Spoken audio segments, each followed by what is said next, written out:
Hello my dear darlings, ఎలా ఉన్నారు? అందరూ బాగున్నారా? అందరికీ very very good morning. Welcome to my channel వాల్తెర హాషిని. ఏంటక్క కాయలతో ఎలా వచ్చింది వీడియోలోకి? అందరూ పళ్ళు సీజన్ అయిపోతుంటే మీకు ఎక్కడక్క కాయలు దొరుకుతున్నాయి అనుకుంటున్నారు? అవును, మన వీడియోలో స్పెషల్ ఇదే. ఏంటంటారా? చెప్తా. Wait wait wait wait wait చేయండి.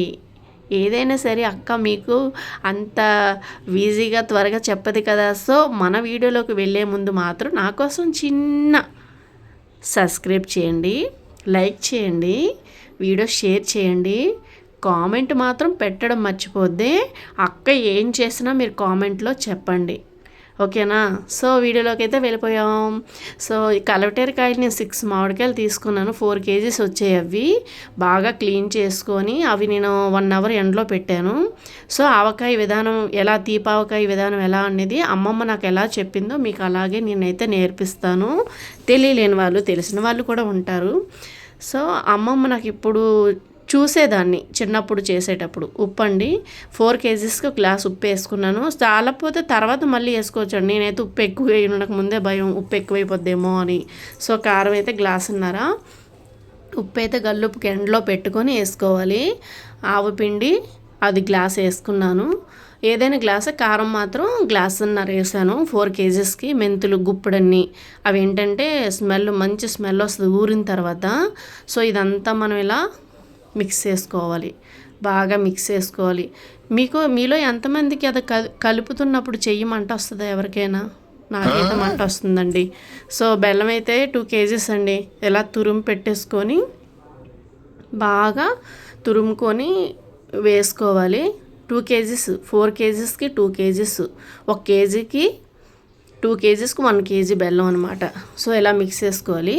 అక్కడక్కడ బెల్లం ముక్కలు ఉన్నా మీరు ఏం పట్టించుకోవద్దండి, ఎందుకంటే బెల్లం ఊరిపోతుంది, చాలా త్వరగా ఊరిపోతుంది. కాబట్టి ఆ ముక్కలకి మనం ఏంటి ఇలా అని అనుకోవద్దు. మనం ఎంత ముక్క అయినా వేసేసినా ఊరిపోతుంది. అలా ముక్కలు వేసేస్తారని అనుకుంటున్నారేమో, కానీ అది చాలా వేగంగా ఊరిపోతుందండి.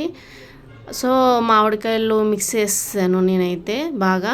నేను మామిడికాయ కట్ చేసేటప్పుడు నా చెయ్యి అయితే కట్ అయ్యిందండి. నేను బాగా కలపలేకపోతున్నాను, చెయ్యి మంట వచ్చేస్తుంది, అంటే తగిలేసింది దానికి. సో తగిలింది, చూసారా బెల్లం ముక్క ఎలా ఉందో? అయినా పర్వాలేదు, మళ్ళీ మీకు మూత తీసి చూపిస్తాను, అప్పుడు బాగా ఊరుద్ది, బాగా కనిపిస్తుంది మీకు. నా చెయ్యి అయితే మంట వస్తుంది. సో వీడియో కోసం అలా చేదు అంటే అక్క నువ్వు గరిటతో కదపొచ్చు కదా అంటారు. గరిటతో కదిపితే అంత ముక్కకి అంటదు. సో నేనైతే 1/2 కేజీకి ఎక్కువగా ఉంటుంది ఆయిల్, 1/2 కేజీకి తక్కువ, 1/2 కేజీకి ఎక్కువ ఆయిల్. ఎందుకంటే బెల్లం ఊరుతుంది కాబట్టి ఆయిల్ పైకి చాలా వస్తుంది. ఇప్పుడు కనిపించలేదని అనుకోకండి, తర్వాత కనిపిస్తుంది ఆయిల్. సో నేను ఈ ఆయిల్ అయితే వేసి బాగా మిక్స్ చేస్తాను, బాగా కలిపాను. సో ఇలా మొక్క చూస్తుంటే తినాలనిపిస్తుంది నిజంగా కదా. పాపం మా పిల్లలు 2 months నుంచి అండి పిచ్చిగా అడుగుతున్నారు నన్ను. వాళ్ళ కోసం నాకు ఎంత బిజీ ఉన్నా, ఎంత వర్క్ ఉన్నా వాళ్ళ కోసం టైం కేటాయించుకొని చేస్తున్నాను. ప్రతి ఇంటికి తీపావకాయ తినేవాళ్ళే ఉంటారండి. సో వాళ్ళ కోసం మనం అన్నీ చేస్తాం, ఇది చెయ్యాలి కదా వాళ్ళకి ఇష్టమైంది. సో అందుకని నేను వాళ్ళ కోసమైతే చేశాను. మీరు కూడా చెయ్యండి, తక్కువగా చేసుకోండి. అంటే కొంతమంది తిన్నవాళ్ళు తినలేని వాళ్ళు కూడా ఉంటారు కదా. సో ముక్క చూసారు ఎలా అంటిందో, అలా అంటింది మనం డబ్బాలోకి వేసుకోవాలి. నేను అమ్మవారికి దండం పెట్టుకొని ఆవకాయ ఎప్పుడు చేస్తాను. సో ఆవకాయ అయితే ఎప్పుడు నా చేతుల మీద బాగానే వస్తుంది. సో ఇలా అయితే డబ్బాలో వేసేసుకోవాలి మొత్తంగాన. కొంతమంది చేతుల మీద అండి ఆవకాయ రాదండి, ఎందుకంటే బూజు పట్టేస్తుంది ఆవకాయ. చాలామందికి తెలుసు ఈ విషయం. కొన్ని చేతుల మీద ఆవకాయ ఉంటుంది, కొన్ని చేతుల మీద ఆవకాయ రాదు. నా చేతుల మీద ఆవకాయ అయితే చాలా బాగా వస్తుందండి.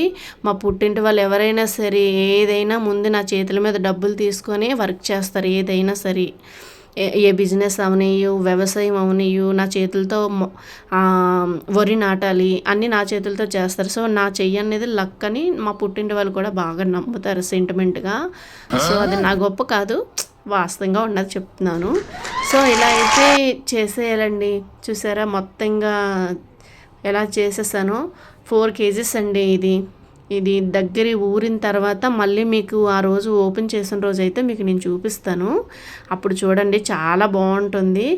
దీన్ని మళ్ళీ మనం ఓపెన్ చేసిన తర్వాత 4-5 డేస్ ఎండలో పెట్టాలండి తీపావకాయని. మన ఉప్పావకాయలా కాదు, తీపావకాయ 4 డేస్ మాత్రం. అది ఎలా పెట్టాలనేది మీకు అది కూడా నేను ఒక వీడియో తీసి పెడతాను చూడండి. అలా చూసారా ఎంత అందంగా కనిపిస్తుందో, చాలా బాగా అందంగా కనిపిస్తుంది. తల్లి మహాలక్ష్మి ఆవకాయ బాగా వచ్చేలా చేయమ్మా, నా పిల్లలు చాలా ఇష్టంగా చేయమన్నారు, చేశాను. దీపావళి అయితే ఫస్ట్ టైం అండి నేను చేయడం. సరే, మరి మీ అందరి కోసం నేను వీడియో అయితే చేశాను. మరి నా ఛానల్ని మీరు సబ్స్క్రైబ్ చేసుకోండి సిస్టర్స్. మీకు ఇంకెన్నో వీడియోలు ఇంకా ముందుకు రావాలని నేను కోరుకుంటున్నాను. ఏమైనా డౌట్ ఉంటే కామెంట్ చేయండి. Bye bye.